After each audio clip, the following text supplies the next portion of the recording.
vamos falar de gestão da experiência do cliente. Todos esses assuntos que você está percebendo, gestão da qualidade do serviço, gestão da experiência do cliente, não são doutrinas já fechadas, não. São teorias que vão sendo executadas, que vão sendo cobradas em concurso, mas se vê mais na instituição privada e que agora está começando a ser implementado nas instituições públicas. E é óbvio que os bancos que fazem vendas e atendimento sempre vão priorizar, mas não vamos também. Tem concurso de universidades, tem outros concursos também cobrando esse assunto. Então aqui, gestão da experiência do cliente. Quando a gente fala de gestão, eu não estive dado para administração, então eu vou gerir a experiência do cliente. Quando a gente vende algo, a gente acha que a gente vende só um produto, ou só o serviço. Não. É a experiência em si. Você concorda que comer um prato, uma massa, um prato de macarrão, tá?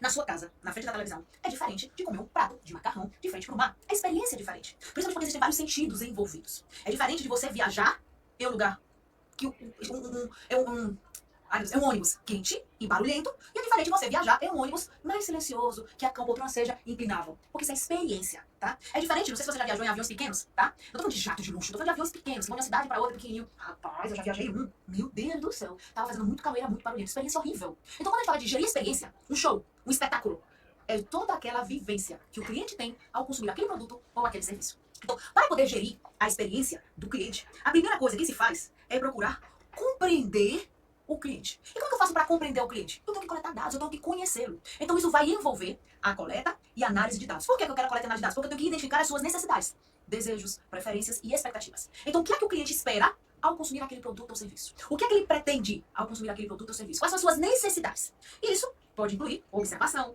pesquisa de mercado, pesquisa de satisfação de clientes, questionários, feedback, jornada. O que seria a jornada? Analisar quais são todos os pontos de contato do cliente em relação à empresa. Então a primeira coisa é compreender o cliente.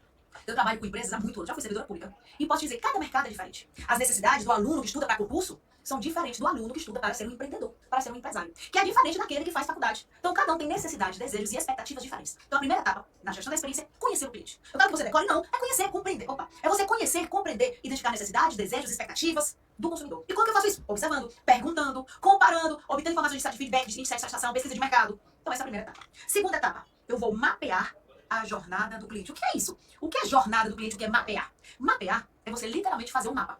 Se eu falar assim, eu vou mapear a cidade, eu vou definir quais são as ruas, avenidas, lagos, onde estão os pontos turísticos, as praças. Isso é mapear uma cidade. Então, quando eu falo mapear a jornada do cliente, eu vou fazer um mapa de quais são todos os pontos de contato. Primeiro, o cliente entra em contato com a empresa. Como é que o cliente entra em contato? Aí ele pode entrar em contato pelo site. Você já viu alguns sites que tem lá um negocinho pra você falar pelo WhatsApp, mas não tem ninguém do outro lado? Então não tem lógica isso. Então pode ser um site para entrar em contato, pode ser pelo número telefônico, pode ser pelo WhatsApp, pode ser pelo Telegram, pode ser pelo Instagram. Quais são os pontos de contato do cliente em relação à empresa? Então eu vou identificar todos os pontos de contato do cliente com a empresa durante toda a sua jornada. Desde o primeiro contato até a compra, a entrega, pós-venda. Depois que o produto é entregue em casa, se ele tiver alguma dúvida sobre o uso correto do produto, como é que ele faz? Então, a partir daí eu vou conseguir saber quais são os pontos que o cliente entra em contato. É o que a gente chama de ponto de contato.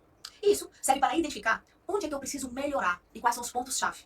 De que serve eu ter um grupo de WhatsApp se ninguém atende? De que serve ter um Instagram se ninguém tira dúvidas do cliente? Então eu preciso mapear toda a jornada. Para depois poder fazer um projeto. Ok, já sei exatamente quais são as necessidades, eu já sei quais são os pontos do contato do cliente. Agora eu vou fazer um projeto. Um projeto é um conjunto de esforços que tem um resultado, que tem um objetivo, que tem um resultado, um produto, um serviço. Todo projeto tem início, meio e fim. Então, com base nessa compreensão e mapeamento, a empresa pode projetar qual vai ser a experiência que o cliente deve ter para poder atender às suas necessidades. Quanto tempo o cliente está disposto a esperar? O que é que ele espera no primeiro contato? O que é que ele espera após a compra? Aí, a partir daí, eu posso criar processos, que é uma sequência de atividades. Eu posso definir políticas, que são regras, normas, diretrizes. E eu posso estabelecer sistemas de comunicação para que o cliente possa ter uma jornada adequada. Dessa maneira, o nível de satisfação do cliente aumenta. Então, depois de compreender o cliente, depois de mapear a jornada, eu faço um projeto. Nesse projeto, eu vou planificar como é que vai ser essa experiência.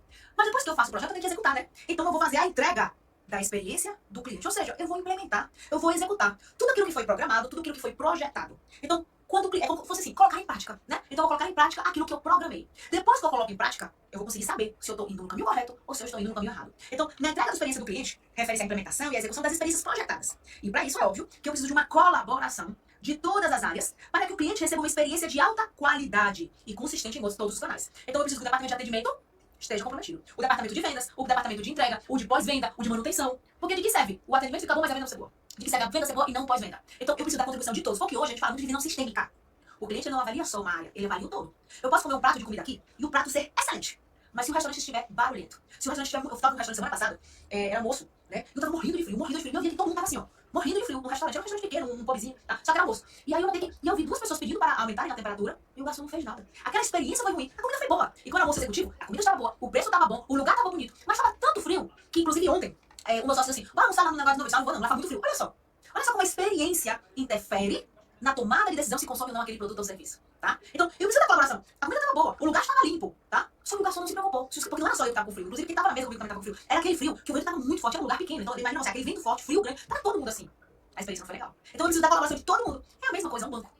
O atendimento do gerente pode ser muito bom, mas se demorar muito na fila. Se o ambiente estiver sujo, se o ambiente estiver barulhento, se estiver lotado, tudo isso interfere na avaliação. A mesma coisa acontece no atendimento de uma universidade, a mesma coisa acontece em qualquer lugar. Então eu preciso colocar em prática. E do envolvimento de todo mundo. Por que eu vou precisar colocar em prática? Para saber se eu estou indo no rumo correto. É aí onde vem a próxima etapa, que é justamente medir, avaliar, monitorar, controlar. E aí eu vou comparar o que eu projetei com o que foi executado, para identificar um erro, para identificar um desvio. Então eu vou monitorar a satisfação e a lealdade do cliente e acompanhar com as métricas de desempenho, ou seja, com os indicadores de desempenho relacionados ao atendimento ao cliente, relacionados à experiência do cliente. Isso permite a empresa avaliar se aquele projeto, se aquela experiência, se aquilo que foi programado tem um resultado adequado.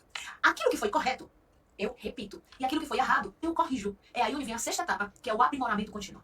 Então, no aprimoramento contínuo, aquilo que eu fiz correto, eu padronizo. Com base nessas informações, com base nesses dados. E aquilo que eu fiz de errado, eu corrijo. É aí onde vem a função controle. O controle vai monitorar, vai comparar o planejado com o executado, vai identificar erros e vai corrigir. Porque a ideia não é o aprimoramento contínuo. Então, quando a gente fala de aprimoramento contínuo, melhoria contínua, eu vou sempre implementando aquela filosofia Kaizen. De amanhã, tentar fazer um trabalho melhor do que hoje. Depois de amanhã, fazer um trabalho melhor do que o de amanhã. Ficou claro até aí? Pois bem.